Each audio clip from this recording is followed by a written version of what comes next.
ಯುಗಾದಿಯನ್ನು ಇದೇ ಏಪ್ರಿಲ್ 9ರಂದು ಆಚರಿಸಲಾಗುವುದು.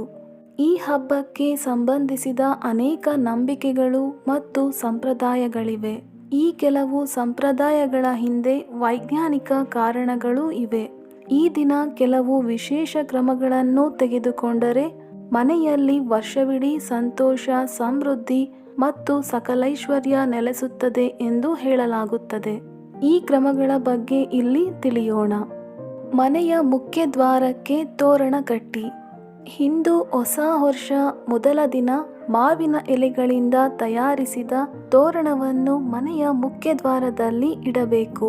ಹೀಗೆ ಮಾಡುವುದರಿಂದ ನಕಾರಾತ್ಮಕ ಶಕ್ತಿಯು ಮನೆಯನ್ನು ಪ್ರವೇಶಿಸುವುದಿಲ್ಲ ಮತ್ತು ಸಕಾರಾತ್ಮಕತೆ ಹೆಚ್ಚಾಗುತ್ತದೆ. ಇದರ ಶುಭ ಪರಿಣಾಮವು ವರ್ಷಪೂರ್ತಿ ಕಂಡುಬರುತ್ತದೆ ಮತ್ತು ಮನೆಯಲ್ಲಿ ಸಂತೋಷ ಹಾಗೂ ಸಮೃದ್ಧಿ ಉಳಿಯುತ್ತದೆ.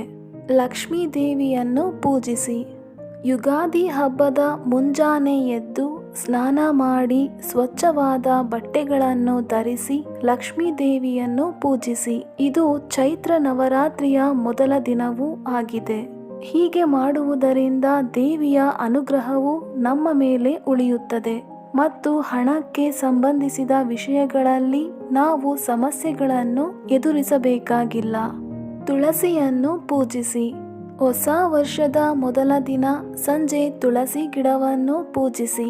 ಹಸುವಿನ ಶುದ್ಧ ತುಪ್ಪದಿಂದ ದೀಪವನ್ನು ಬೆಳಗಿಸಿ. ಇದರ ನಂತರ ತುಳಸಿ ಮಂತ್ರವನ್ನು ಪಠಿಸುತ್ತಾ ತುಳಸಿ ಗಿಡವನ್ನು ಪ್ರದಕ್ಷಿಣೆ ಹಾಕಿ. ಹೀಗೆ ಮಾಡುವುದರಿಂದ ನಿಮಗೆ ಒಳಿತಾಗುವುದು. ಈ 5 ಸ್ಥಳಗಳಲ್ಲಿ ದೀಪಗಳನ್ನು ಇರಿಸಿ. ಯುಗಾದಿ ಹಬ್ಬದ ಸಂಜೆ ಸೂರ್ಯಾಸ್ತದ ನಂತರ ಮನೆಯ ಅಡುಗೆ ಮನೆಯಲ್ಲಿ, ಮುಖ್ಯ ದ್ವಾರದ 2 ಬದಿಗಳಲ್ಲಿ, ಪೂಜಾ ಸ್ಥಳದಲ್ಲಿ, ಹತ್ತಿರದ ದೇವಾಲಯದಲ್ಲಿ ಮತ್ತು ಬಾವಿ ಅಥವಾ ಮೆಟ್ಟಿಲುಗಳ ಮೇಲೆ ದೀಪಗಳನ್ನು ಬೆಳಗಿಸಿ. ಈ ಎಲ್ಲ ಸ್ಥಳಗಳು ವಿವಿಧ ದೇವರುಗಳ ವಾಸಸ್ಥಾನವೆಂದು ನಂಬಲಾಗಿದೆ. ಈ ಕ್ರಮಗಳನ್ನು ತೆಗೆದುಕೊಳ್ಳುವ ಮೂಲಕ ನೀವು ಎಲ್ಲ ದೇವರುಗಳ ಆಶೀರ್ವಾದವನ್ನು ಪಡೆಯುತ್ತೀರಿ ಮತ್ತು ನಿಮ್ಮ ಜೀವನದಲ್ಲಿ ಸಂತೋಷವು ನೆಲೆಸುತ್ತದೆ. ಅಗತ್ಯವಿರುವವರಿಗೆ ದಾನ ಮಾಡಿ. ಯುಗಾದಿ ಹಬ್ಬದಂದು ಅಗತ್ಯವಿರುವವರಿಗೆ ದಾನ ಮಾಡಿ. ಇದು ಹಿಂದೂ ಹೊಸ ವರ್ಷದ ಮೊದಲ ದಿನ. ಹಾಗಾಗಿ ಈ ದಿನ ಮಾಡಿದ ದಾನವು ವರ್ಷಪೂರ್ತಿ ಫಲ ನೀಡುತ್ತದೆ.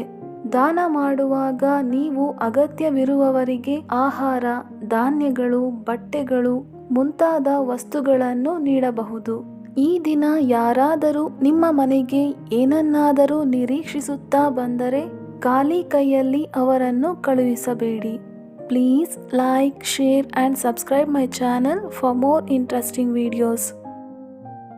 ಧನ್ಯವಾದಗಳು.